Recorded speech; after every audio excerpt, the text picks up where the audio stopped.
Bom dia, boa tarde, boa noite! Vocês estavam com saudade, confesso, né? Estamos aqui mais uma vez com o Profival Podcast, uma história para contar. Desta vez a minha co-host não está aqui, Adriana. Beijo para ti, Adriana. Fico muito feliz com a sua participação, né, nos outros episódios. E hoje, voltando, por que estamos voltando? Porque afinal de contas vocês sabem que eu sou uma pessoa viajada. Viajei, estive numa imersão, porque eu prefiro falar dessa forma, né? Estive numa imersão no mundo ultra triatlon, senhoras e senhores. E esta imersão, pensa num povo que eu conheci, que eu aprendi, que eu pude ficar imersa de verdade nesse mundo, trouxe, obviamente, conexões, né? Não sou boba nem nada, trouxe aqui para vocês nada mais, nada menos do que o top dos tops, né? O ultra top das galáxias. É ótimo isso, né? Ultra top das galáxias. Segura aí, segura que eu vou contar para vocês a história dele. Certa vez estava eu, né? Você sabe da minha transição. Segura aí, segura para você saber quem é o nosso convidado.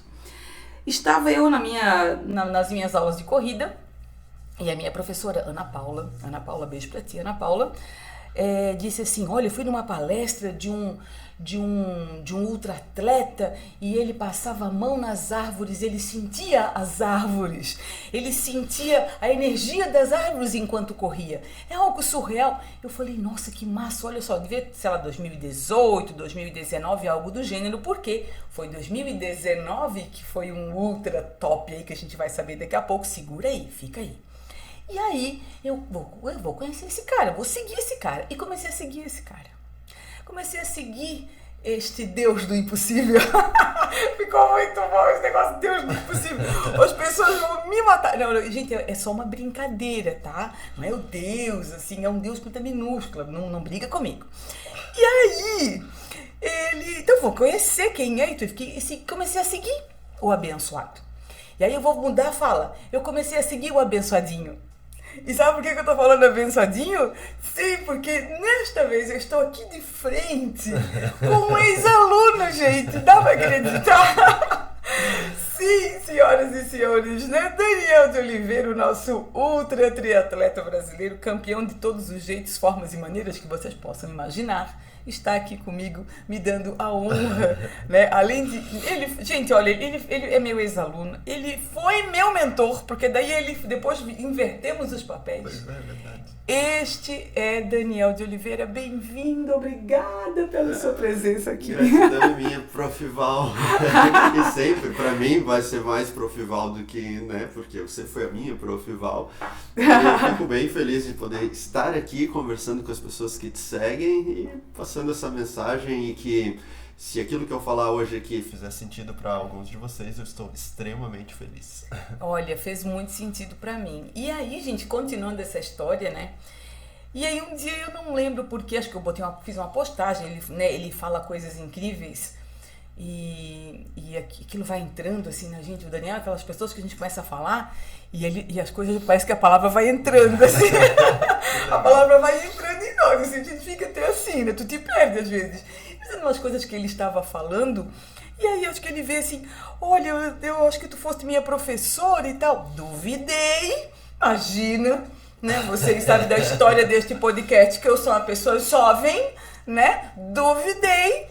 E aí, não, queridos, não, porque daí ele começou a dizer, ele começou a falar as atividades que eu fazia, tá? Ele falou das atividades que eu fazia lá. Não, prof, mas é que tu mandaste ler o livro tal. Mas é que tu tinhas que fazer um conto, um livro de contos, não foi? Aí não tinha como dizer não, gente, fui eu mesma, né? Não tem jeito.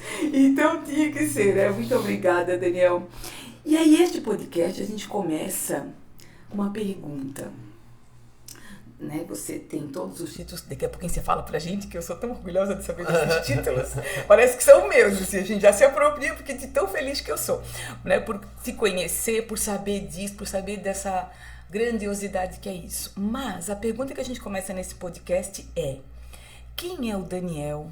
Sem o Daniel dizer o que o Daniel faz. Eu gosto de responder essa pergunta porque acho que serve para muitas pessoas, né? Eu sou um inconformado, né? Um inconformado. Uau. Esse é o meu título que eu me dou, né? Sim. De inconformado, porque eu não consigo olhar para alguma coisa, isso desde pequeno, assim, olhar para alguma coisa e acreditar que isto é. Né? Eu lembro na tua época também, tinha um professor, não era na tua época, um pouquinho depois, tinha um professor de filosofia que ele me explicou uma vez que incomodava ele a terminologia ser humano. Aí assim, mas como assim? Claro que é ser humano. E ele falou, não, ser é a qualidade daquilo que permanece imutável. E nada no universo permanece imutável. Quem dirá, mas o humano, né? Então, a palavra que ficaria melhor seria devir humano, aquilo que está se tornando. E eu achei isso extremamente maravilhoso. E por isso é muito difícil dizer eu sou, né? Eu tenho dificuldades, às vezes a gente cai em vícios de linguagem, né? Mas nós estamos agora. Uhum. Mas o inconformado é algo que segue comigo desde pequeno até agora e é o que me permite olhar para o mundo de uma maneira diferente, olhar para mim mesmo de uma maneira diferente e construir algo que ainda não tenha sido criado por ninguém. É daí que vem a origem da força, entende? Do inconformismo. Do inconformismo. Esse é o Daniel. Independente se você, né, independentemente se fizeste ou não fizeste, né, algo, eu imagino que isso é a tua essência. Isso. Inconformado. Porque foi a partir do meu inconformismo que eu pude sair de uma condição de vida comum, Ctrl+C, Ctrl+V, que estava com o destino parede ou um muro, e poder mudar isso para o destino infinito, né? O infinito e além. E é isso que eu continuo fazendo, né? Construindo minha estrada no invisível e realizando coisas que parecem impossíveis, né?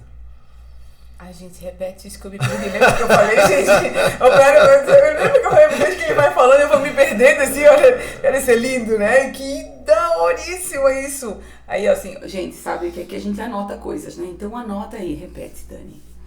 É sempre bem difícil pra mim repetir, eu sei. Porque eu entro no flow né? E tu leva a gente no flow também, né? Mas que na verdade eu vou só ali assim, eu vou fazer mais. O bom é que tá gravado e pra galera que ouvir eles podem voltar.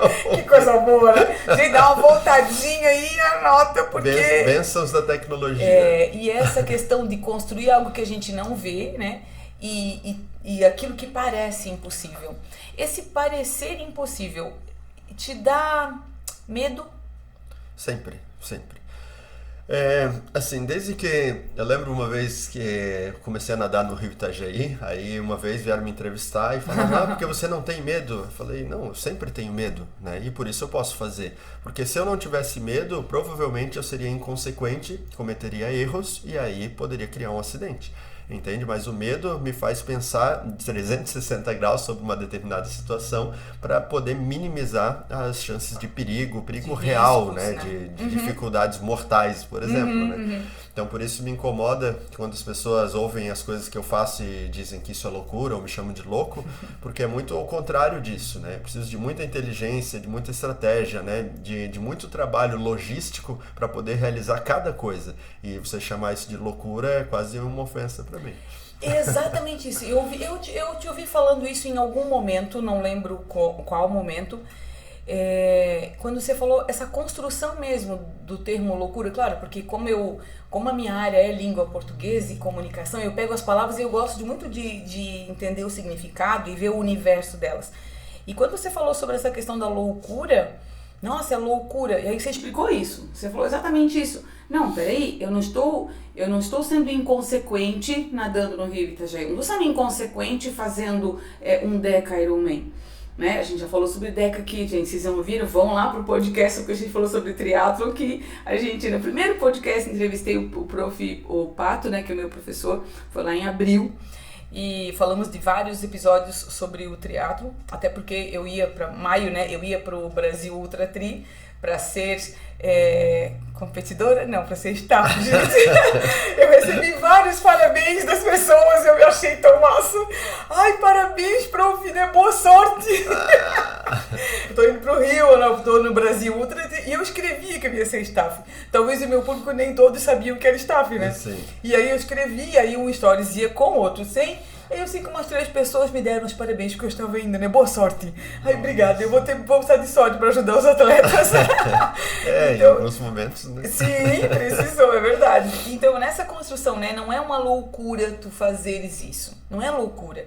É altamente calculado, é altamente pensado. Até porque quando se fala em loucura, parece que é algo irresponsável, né? E não é. Sim. O que menos tem é irresponsabilidade, até porque tu estás lidando com a tua vida. E quando eu entendo, quando eu me aproximei de ti, tanto virtualmente, porque tu tens uma mentoria, o Daniel tem uma mentoria que eu, né, no momento que eu fui aluna dele, um online, como presencial, que eu tenho a honra, se você tiver uma de encontrar com este ser humano é importante, porque a energia dele é diferente, ele sabe, é uma aura diferente, é uma definição de aura diferente, é o Daniel. Então, quando você falou isso, eu falei, cara, isso é... Ele, né, tem um prazer em amar a vida, essa vida vivida de uma plenitude gigante e tão ampla, porque quando a gente limita, a gente parece que não está vivendo de forma plena. Sim. Né? De forma o quanto que eu posso usufruir dessa vida. Sim, né? Mas essa programação mental, né, vem desde que a gente é criança e também por um excesso de segurança, um excesso de proteção que vai podando as nossas asas até chegar num ponto que a gente nem acredita mais que poderia voar. Né? Então, ontem ainda, essa madrugada, né, eu estava fazendo um treino de madrugada, que agora começam os treinos de madrugada. Ai, gente, e tava muito frio, assim, sabe? Tava bem frio pedalando, então fica muito, você sua, fica molhado, e pega o vento, fica bem frio, as mãos geladas, os dedos ali com dificuldade de ter tato, assim, e tal. E aí eu me peguei me questionando, assim, né? Pô, mas tá muito... tá difícil, né? Tá, e tal. Peraí. Aí vem sempre o anjo e o demônio, né? Diz assim, tá, mas por que tá difícil? Porque tá frio? Tá, mas tá insuportável? Não. Então, qual é o problema? Aí vem, o problema é comparar isso aqui com estar num chuveiro quente, estar numa cama com edredom cheiroso, entende? Tá no conforto de casa, tá no sofá. E se você comparar, por exemplo, exercício físico com sofá e edredom, cara, é muito injusto, né? Sim. Então, e aí quando eu me pegava assim, cara, olha a armadilha mental que você está caindo, né? Então, relaxa e aproveita isso. E aí poder olhar para a dificuldade, para o desconforto de uma maneira macro, né?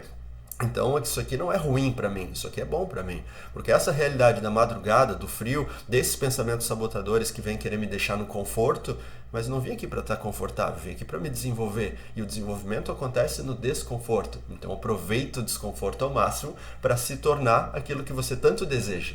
A gente quer ser mais inteligente, a gente quer ser mais forte, a gente quer ter mais dinheiro e tá, mas olha o teu comportamento, é totalmente incongruente com aquilo que você deseja. Sim. Se a dificuldade se apresenta para você e você freia, qual é a chance de você ter sucesso? Ou de conquistar. Não tem como. Ou qualquer outra coisa. É incongruente, entende? A frase do Daniel de Oliveira é: aquilo que você faz hoje te leva para onde você deseja ir? As atividades realizadas no dia de hoje são compatíveis com o teu objetivo final? Aí, ou assim, quais atividades você fez hoje que te levam para onde você deseja ir? Uhum. E aí, mas é que hoje era meu dia de folga. Tá tirando folga da própria vida? Do próprio sonho? Vai fazer o quê? O que seria mais importante do que isso, né? Do que a vida, né? Quando as pessoas dizem que não tem tempo para fazer as coisas, sempre assim, tá, mas qual é a tua prioridade além da tua própria vida? Porque o Bob Marley já dizia, Bob Dylan dizia, ou você usa teu tempo vivendo, ou você usa teu tempo morrendo. Então, como você tem usado o teu tempo?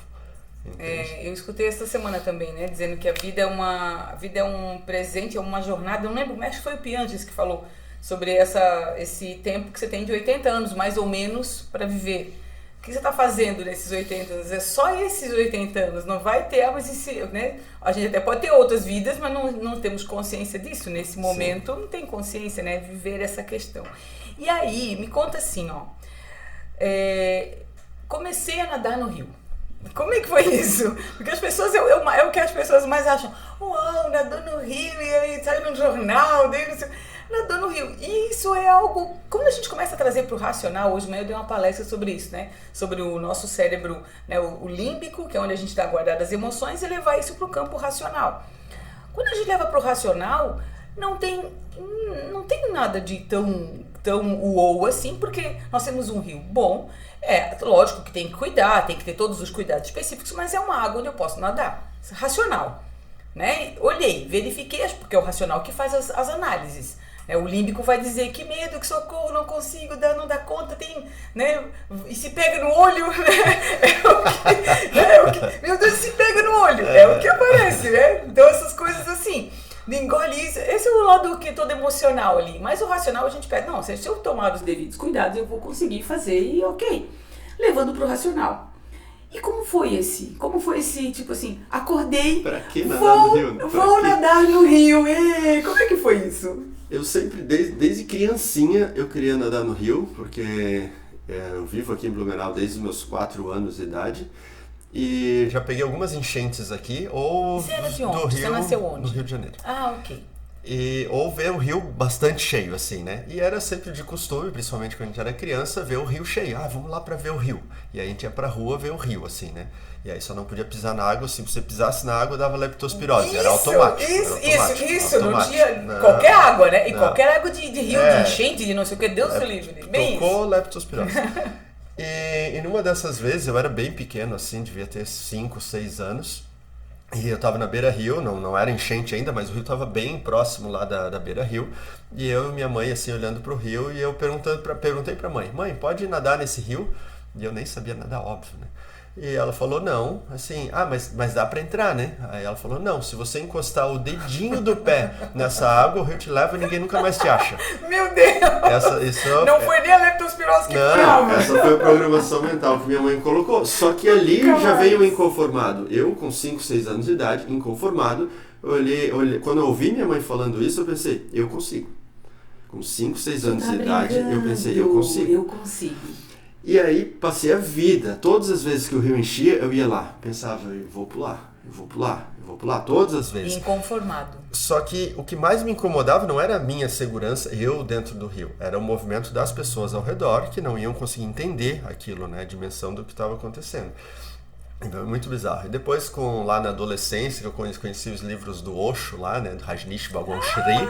Ai, que legal! E o Osho narrava, né, práticas de quando o rio enchia e ele pulava e deixava a água levar. Ele não nadava, ele só deixava a correnteza levar. E ele, sempre que o rio enchia, ele fazia isso, quando a correnteza ficava mais forte. Ficava mais perigoso era quando ele se jogava. Eu pensava, tá aí um cara que pensa como eu. 18 metros de enchente de Blumenau, vou ver onde a rua vai me levar. Mais ou menos isso. E aí, e eu contava esse meu desejo de nadar no rio pra todo mundo e tal. E aí Quantos anos tu tinhas nessa época?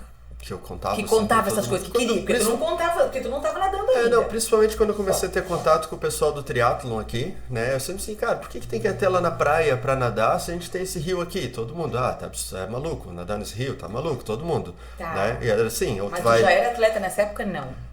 Não, atleta, não. Até hoje eu não me considero atleta. Cala a boca! Oi, gente, aí, ó. Não, mas de treinar direitinho, aluno irrita a gente, olha, desde cenar direto, papel de aluno tá ali irritando a gente, olha ali, ó. Não, mas eu digo que assim, ó, existe um padrão de comportamento, sim, né? E principalmente os triatletas, eles têm um padrão bem estabelecido. E eu não tenho o mesmo padrão que um triatleta convencional, porque eu sou diferente, eu não sou ortodoxo, né? E aí tem um deles aqui, um dos triatletas aqui de Blumenau, que ele era mais assim, ele vive num limbo, assim, entre a minha... Entre o regradinho e o Daniel. Isso. Ele anda lá, mas ele curte as paradas daqui, né? E aí ele falou, Daniel, um belo dia, assim, ele mandou um áudio assim, Daniel, comprei um bote e vou botar ele no rio nesse final de semana. Tu é afim de ir até a praia no bote comigo? Aí eu falei, cara, que massa, vamos? Foi nadando. Cara, no dia seguinte, aí assim, vamos. Aí cheguei lá, a gente entra lá na Tapioca, lá, né, onde tem o remo ali, né, o deckzinho do remo. A gente entra ali, e aí quando eu cheguei lá, ele já tava tirando as coisas dentro do carro e tinha um barquinho inflável de 1,20 m de barquinho. Aí eu fiquei olhando, tá aí o bote.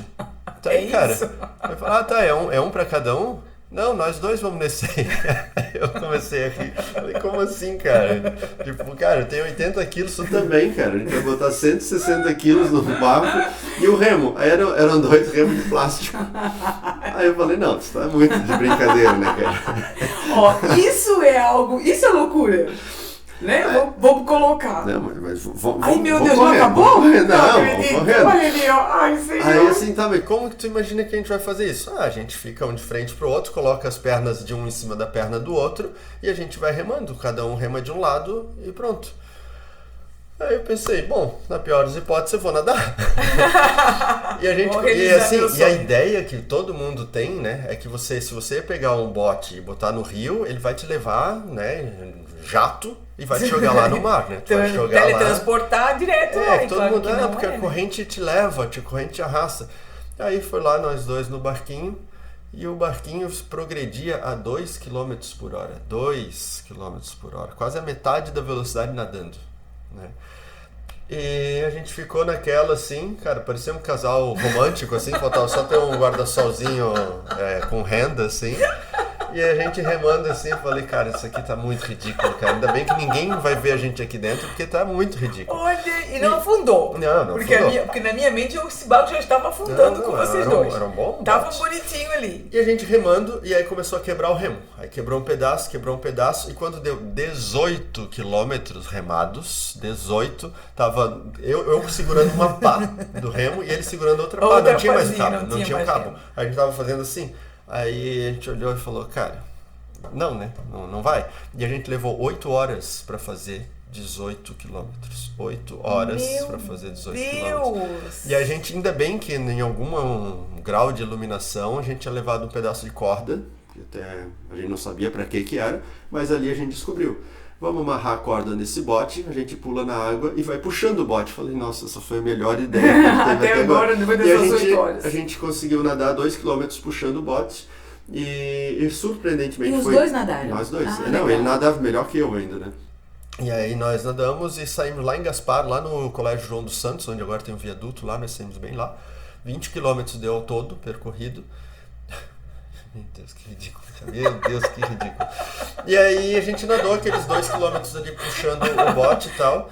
E eu, no final das contas, eu fiquei feliz, não pelos 18 quilômetros, mas pelos dois que a gente nadou no rio, né?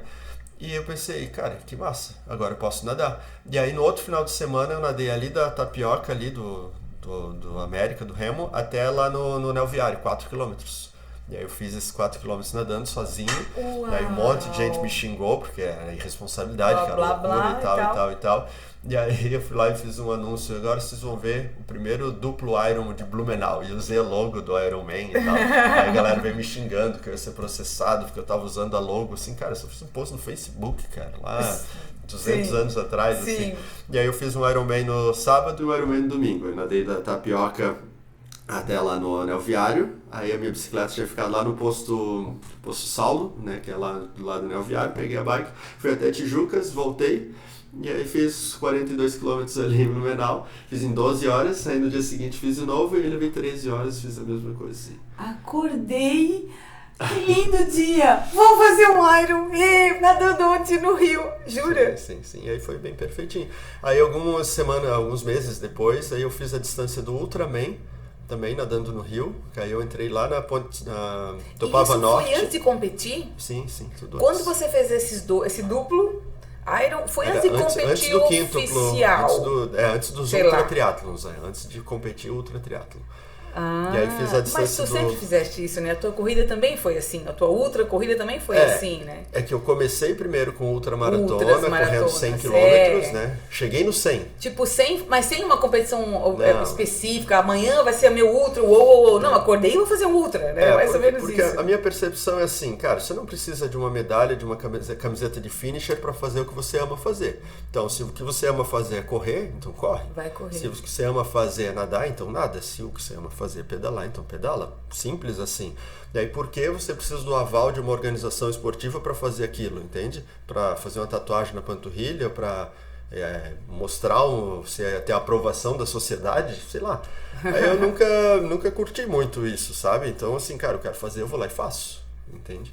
E sempre fiquei muito mais feliz por eu ser capaz de... E porque é muito difícil, né? Você fazer sem ter a comprovação, você pode desistir a qualquer momento e ninguém vai ficar sabendo. entende? Sim. E na prova não, por exemplo, você tá lá fazendo Ironman, passando as voltas, cheio de plateia em volta, se você começa a caminhar com a mão na cintura olhando pro chão, tem um monte de gente vendo, entende? E aí provavelmente você vai seguir em frente, mas se você tá fazendo isso sozinho, não tem mais ninguém ali, você vai lá, pega um Uber e volta para casa. Tudo certo, entende? Então a tua cabeça tem que ser muito mais forte para fazer Fazendo isso. sozinho, sem nada, né? E eu sempre curti isso, entende? E aí depois, né, por isso que eu queria fazer coisas, como diria o meu amigo Walt Disney, sabe? Não. O criador do Mickey. Sim, O Walt Disney. Sim. Ele diz, eu gosto do impossível porque lá a concorrência é menor. É muito menor. Né? Então, como não tinha as provas que eu queria fazer aqui no Brasil, por isso eu fui lá para fora para fazer essas provas. É o que eu ia te perguntar agora. A tua primeira competição, então quer dizer que assim, ó, o Daniel de Oliveira não foi assim, meu primeiro título foi um Ironman lá da organização. Não, eu fiz também. Não, mas não foi teu primeiro. Não. Você fez e foi fazendo, as coisas vão acontecendo. Eu vejo muito o esporte acontecendo em ti. Sim. Óbvio que não é do acaso, é que, né, tu trilha esse caminho, mas eu vejo assim, essas coisas vão acontecendo e tu vai vivendo e isso é uma lição incrível. Vai acontecendo porque tu queres isso, porque tu gostas disso, porque isso é a tua essência, né? Eu falo que para mim o esporte é uma obra de arte, entende? Isso faz todo sentido. É a maneira que eu escolhi para expressar o que tem aqui dentro. Por isso eu precisei de ultra, entende? Porque a distância do Ironman é fantástico, é uma prova magnífica, entende? Não quero nunca desmerecer o Ironman. Não é essa a ideia, entende? né? Não é isso. Só que aquilo que tem aqui dentro é tão gigantesco que eu preciso de muitos dias de estrada. Eu preciso me colocar a provas que eu chegue a duvidar. Eu sempre falo assim, se você me convida para fazer alguma coisa e que me causa um frio na barriga, por exemplo, eu vou dizer, opa, eu não sei se eu consigo, então eu quero. Mas se você me convida a fazer uma coisa que eu sei que eu faço, eu não tenho muito interesse, assim, sabe? Assim, pô, é tanto tempo para tão pouco, sabe? Sim. Então a gente pode dobrar isso, sabe? mais ou menos isso. E eu sempre falei assim, cara, ninguém deveria competir a menos que tu amasse tanto fazer aquilo que tu poderia fazer sem ter uma prova. Uhum. Aí você pode, entende? Porque aí quando você estiver na largada, você não vai ter medo daquilo que vem. Você vai simplesmente se entregar para aquilo, porque é a oportunidade que você tem de compartilhar aquela experiência que você tanto ama com pessoas que amam tanto quanto você.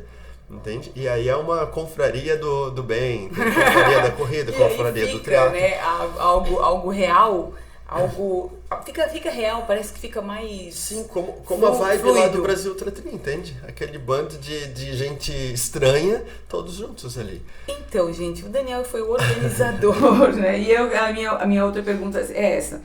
Como foi, assim, trazer... Ano passado foi o primeiro. Sim. E a pergunta que eu sempre faço, assim, acordei e quero trazer o Ultra Tri pro Brasil. Como é que foi isso de você trazer? Primeiro que você fez isso fora. Não tinha Ultra Brasil não tinha esse Ultra Triatlo no Brasil, nesse formato. Não tinha. Foi o primeiro ano passado. E como foi isso? Como é que foi essa negociação? Tipo, falar lá com o Iuta, que a Iuta não é. Oi, seu Iuta. Eu queria trazer o. A minha pergunta é exatamente essa. Seu Iuta, eu queria trazer o Ultra lá pro Brasil, a gente não tem lá. Deixa eu levar.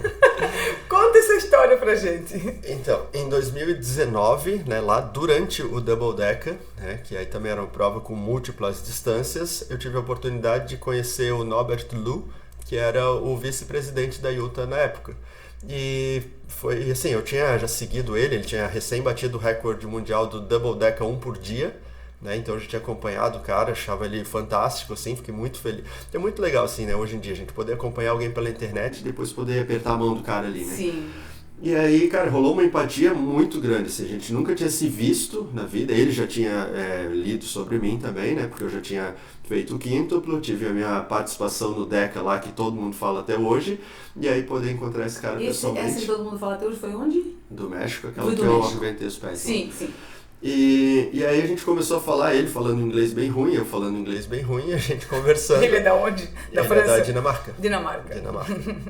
E aí ele falou, cara, eu sei que tu ama isso daqui, por que tu não leva essa prova pro Brasil? Aí assim, mas eu não posso. Aí ele, pode, com você como membro da IUTA, você pode fazer uma solicitação. O único adendo é que não pode ter 2 organizadores no mesmo país. Né? E aí, como não tem ninguém na América Latina, ficou quicando. Só que assim, eu não tinha competência para organizar um evento dessa magnitude até conhecer a Jéssica. E aí, a Jéssica tá nos bastidores. Ela foi aqui... Diz oi, Jéssica!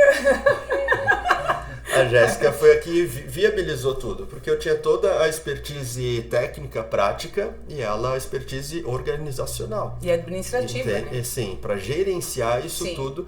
Então, o maior trabalho é dela. O meu trabalho era atrair as pessoas, atrair a atenção, fazer as pessoas valorizarem aquilo que a gente estava fazendo aqui. E o trabalho dela foi dar vida para isso, entende? Então, essa organização, administração, enfim. Gerenciamento, praticamente tudo. O trabalho mais casca grossa era o dela, entende? E aí a gente, aí ela falou, não vou organizar isso, capaz, não vou fazer. Aí a gente foi pro México, ela foi com minha staff para uma prova do México, que sempre foram as provas que eu fiz, que eu amava o México, porque era feito dentro de um parque, e era um parque gigantesco, magnífico, era como se fosse 10 vezes o Ramiro. E com as mesmas problemáticas que o Ramiro tem. Superlotação. E apesar de ser um lugar espetacular, nos finais de semana a quantidade de pessoas lá era absurda. E não fecha? É esse que não fecha, né? Isso. Que eu estava escutando. E aí era um caos, assim, né? Você ali pedalando a 35 por hora, e aí passa uma criancinha de bicicleta, um cachorrinho passa na tua frente. Com triciclo. Passa com triciclo. E a prova rodando. Sério? E as pessoas, vida normal, e a gente tem que ficar cuidando de todo mundo. Foco total. Então mas ainda assim era espetacular. Né? Ainda assim era maravilhoso. Só que aí, como eles viram que o organizador estava ganhando muito, né, e ele não precisava pagar, era um acordo com a prefeitura, eles começaram a cobrar dele, né? E aí os valores se tornaram astronômicos, como aqui nós aqui em Búzios a gente paga um valor astronômico para ter aquele local espetacular. E aí ele não queria fazer isso. Aí ele simplesmente não pagou e mudou o local da prova. E aí esse local da prova era uma cidade vizinha que não tinha o mínimo da infraestrutura e era um percurso terrível, assim. E aí, era uma barraquinha, todo mundo em volta ali, um percurso quadrado com estrada ruim, uma piscina que não tinha nem tratamento de água, nem nada, totalmente suja e inapropriada. Enfim. E por isso que, assim, às vezes os brasileiros vêm aqui e ficam achando defeito na nossa prova, assim, cara, eu só queria que fosse fazer um meio Iron lá no México. Meio. Depois você me falava. Qualquer outra coisa. E era super valorizada, é a prova que é super wow, né? Era, né? Agora já não é mas mais... quer dizer, né? Sim. Todo mundo queria quando fazer era lá, dentro do parque, era assim, né? E porque tinha o calor do México, assim, as pessoas são calorosas iguais aos brasileiros, entende? E aí os europeus acham o máximo, entende? Sim. Só que, né? E aí quando a Jéssica viu essa qualidade da organização da prova, ela falou, nós podemos fazer bem melhor do que isso. Já consigo, dou conta. E aí no ano seguinte a gente já fez. Viabilizou e trouxe... Em 2021 ela foi para lá, né? Ela viu isso, e em 2022 a gente lançou a prova. E aí estamos aí. E agora consolidamos a prova, né? A gente teve mais do que o dobro de participantes do que do primeiro ano. E agora as pessoas já estão pedindo a inscrição já. E a gente ainda está segurando ainda, né? Mas isso é extremamente gratificante. Até né? Porque hoje, né, nesse momento que a gente está gravando, o teu foco é outro. Neste momento, o teu foco conta pra nós. Gente, não, sabe aquela coisa do inconformado? Sabe da coisa do inconformado? Ele vai fazer, sabe?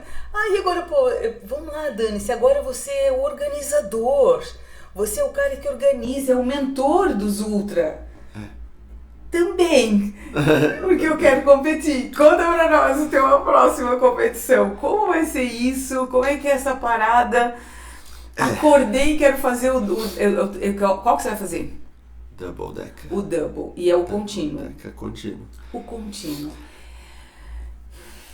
Eu fico respirando, vamos lá. É que assim, vai lá. Em 2016, quando eu venci o quíntuplo, né, contínuo, aí aqui a imprensa eles perguntaram, tinha uma prova maior no mundo esse ano? Aí assim, não. Então tu ganhou a maior distância do ano. Eu falei, sim. Então você é o homem mais resistente do mundo. Nesse ano, Sim. pode-se dizer que sim, né? E aí saiu 2016. Saiu essa matéria, Daniel de Oliveira, o homem mais resistente do mundo. E eu achei, nossa, que legal. Gostei dessa terminologia. E aí, em 2017, pensei, quero Deca. Já existia? Já existia o Deca. Eu sim, quero Deca. Porque assim, eu não posso fazer algo pela metade, né? Eu não posso, meu objetivo não pode ser fazer meio. Né? Se existe 10, né? Eu quero fazer 10. E aí era um por dia. Contínuo. Também contínuo. A minha pegada é só contínuo. A tua pegada é contínuo, é? Porque existe a diferença, né? Eu faço um Iron hoje, um Iron inteiro hoje. Descanso ali algumas horas, faço mais um Iron amanhã, faço mais um Iron amanhã, dá 10, 5, né? 3, triplo, né? Quíntuplo e o Deca. Sim, só que o que as pessoas não sabem é que o Deca, um por dia, mesmo que agora tenha um americano que ele fez 101 Irons, um por dia, não é ultra triatlon. Agora tem um cara do Reino Unido, ele vai fazer 102 por dia. É animal, uma façanha extraordinária, mas não é ultra triatlon. Para ser ultra triatlon, a menor distância de ultra triatlon que existe é um duplo contínuo. 7.6 em natação, 360. Eu amo aprender as coisas, não sabia. Mesmo fazendo um por dia, não é um ultra? Não, é ultra triatlon. É uma modalidade de inclusão. Uma modalidade de inclusão, porque é muito mais fácil você convencer alguém a fazer um por dia do que fazer um contínuo. Fazer o 10 vezes a natação, entendi. Porque assim, para faz você... sentido, por conta do ultra, né? Sim, tem que ser ultra natação, ultra ciclismo e ultra corrida. E tudo no stop. Entende? No stop. Cada um administra a sua Esse seu no stop como achar melhor, né? É isso, entendi. faz como quiser. Então era isso que eu queria. Eu não quero fazer uma prova que não seja, eu quero o ultra, porque como eu vim da ultra maratona, não adianta fazer uma maratona 365 dias por ano. E não sei o quê, ainda é maratona. Sim, entendi? Entendi. Mas se você faz 100 km, tem que passar é ultra maratona. Entendi. Isso. Gente, o papo tá muito bom, né? Mas nós vamos fazer uma pausa agora e vamos transformar essa conversa, Dani, em parte 1. E aí, na sequência, a gente vê a parte 2. Então, se liga aí, no próximo episódio a gente tem mais Daniel de Oliveira com vocês.